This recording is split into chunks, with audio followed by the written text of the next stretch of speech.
क्या आपको वायरिंग का काम आता है? नहीं आता है, कोई बात नहीं, बिल्कुल सिखा दिया जाएगा। उतना सीख लेंगे कि एक रूम का वायरिंग करना है तो किसी से पूछना नहीं पड़ेगा।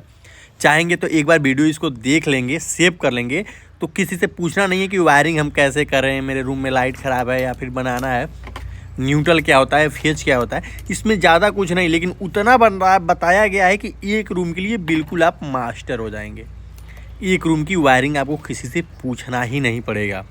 तो बस पूरा वीडियो देखें और सीख लें एक रूम का वायरिंग कैसे करते हैं।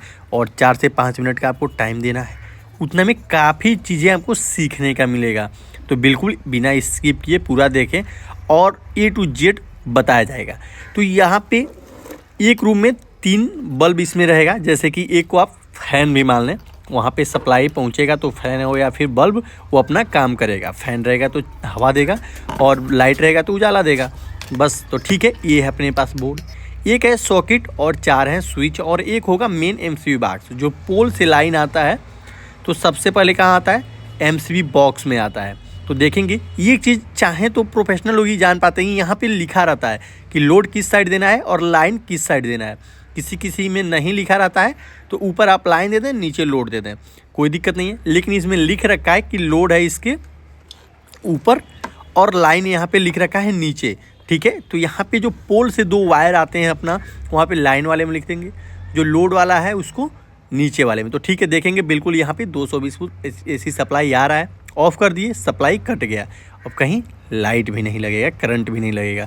तो MCB गिरा के और आप अपना जो भी ट्रिप करके MCB काम करना चाहते हैं तो बिल्कुल काम भी कर सकते हैं। तो ठीक है, यहाँ पे सबसे चीज़ समझने का होगा। 2 ही वायर आपको ध्यान में रखना है, एक होता है न्यूट्रल और एक होता है फेज। यहाँ पे यन लिख रखा है तो सॉकेट में 2 चीज़ होता है, एक होता है फेज और एक होता है न्यूट्रल। तो जहाँ यन लिख रखा है उसे हम न्यूट्रल समझेंगे और जितने भी स्विच हैं नीचे उसके सभी को कॉमन कर लिया गया है। यानी 2 पोल होते हैं स्विच में तो एक पोल सभी का एक पोल कॉमन कर लिया गया है आपस में, जो फेज होता है, और उसको हम कनेक्ट कर दिए फेज वाले वायर से। अच्छे से देखेंगे, उसको हम उसी कॉमन वाले में फेज, यानी जो रेड कलर का वायर है उसे फेज मानेंगे, जो वाइट कलर का वायर है उसे न्यूट्रल मानेंगे। तो जितने भी 1, 4, 10, 20 कितना हो भी रहे, न्यूट्रल सभी का एक ही पास ज्वाइंट होता है। मतलब कहीं भी न्यूट्रल टू न्यूट्रल ज्वाइंट करेंगे तो जितने भी वाइट वायर हैं सभी को हम एक साइड कर लेते हैं, उसे हम न्यूट्रल सप्लाई के साथ परमानेंट जोड़ देते हैं। और जो फेज होता है उसे हम स्विच पे डालते हैं। तो देखेंगे न्यूट्रल हो गया अपने पास 2 और एक और लाइट है, यानी 3 लाइट है तो 3 का न्यूट्रल। और जो मेन 220 वोल्ट AC सप्लाई के लिए जो आ रहा है न्यूट्रल, उसको भी हम इसी में ज्वाइंट करेंगे, क्योंकि न्यूट्रल सभी का एक होता है और एक ही में कनेक्ट भी रहता है। तो यहाँ तक क्लियर हो गया है। इसको हम न्यूट्रल वाले में टाइट कर देंगे, जिससे सॉकेट पे भी न्यूट्रल आ जाएगा। यानी एक पॉइंट तो सॉकेट भी है तो सॉकेट पे भी न्यूट्रल आ गया। ठीक, अब बचा स्विच का। तो यहाँ पे देखेंगे जो फेज वायर है हमेशा स्विच पे डालते हैं। तो ऊपर का पोल एक खाली है तो वहाँ पे हम स्विच को में एक लाइट का वायर यहाँ पे टाइट कर देंगे।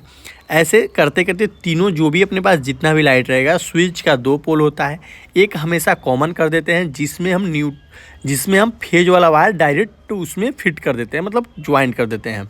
और जो भी पॉइंट होते हैं जैसे बल्ब, फैन, तो स्विच के ऊपर वाले पोल में उसे अच्छे से कनेक्ट करते हैं। बिल्कुल सिंपल प्रोसेस से बताया गया है, बिल्कुल इजीली आप सीख पाएंगे। एक बार अच्छे से समझ लिए तो फिर पूछना नहीं है। इतना साफ और आसान तरीके से कोई नहीं बताएगा। बिल्कुल यहाँ से हम MCB को ऑन कर दिए, यानी इसमें सप्लाई बिल्कुल आ गया है। अब बस यहाँ पे स्विच को जैसे ही ऑन करेंगे लाइट जलना स्टार्ट हो जाएगा। देखेंगे जैसे जैसे स्विच को ऑन करेंगे बिल्कुल लाइट जल रहा है। चाहे तो 1-2 बार देख के बिल्कुल अच्छे से क्लियर समझ सकते हैं। अभी तक मेरे चैनल को सब्सक्राइब नहीं किए हैं तो सब्सक्राइब ज़रूर कर लें, ऐसे टेक्निकल वीडियो देखने के लिए। और रिपेयरिंग का भी देखेंगे कितना क्लीन बताया गया है, जिस हिसाब से कोई भी सीख सकता है। और एक सॉकेट इसमें था, आइए एक बार फ़ोन चार्ज करके भी लगा के देख सकते हैं। सभी का वायरिंग बिल्कुल कंप्लीट है। बस 2 ही चीज़ देखना है, एक न्यूट्रल होता है और एक फेज होता है। काफ़ी आसान तरीके से बताया गया है। तो सब्सक्राइब करें मेरे भाई।